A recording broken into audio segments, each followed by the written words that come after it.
প্রত্যেকদিন বিকেলবেলায় ভাবি যে কোথাও না কোথাও একটু গিয়ে কিছু একটু খাওয়া দাওয়া করবো, কিছু চা খেতে যাচ্ছে আমার দুই ভাই।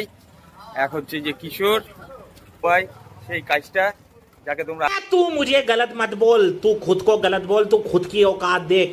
तू বড় ঠাকুরের মন্দিরে প্রণাম করলাম, যদি জীবনের কিছু পাপ যদি ধোয়াতে পারি এখানে। ও মা, এ কি অবস্থা, স্টেশন তো পুরো ফাঁকা, তা খাবার পাবো কোথা থেকে? দেখলে হবে, খরচা আছে। ये बड़ी अच्छी बात कही आप। ট্রেনিং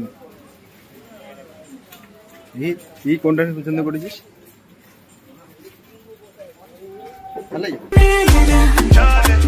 খুব ভালো লাগছে।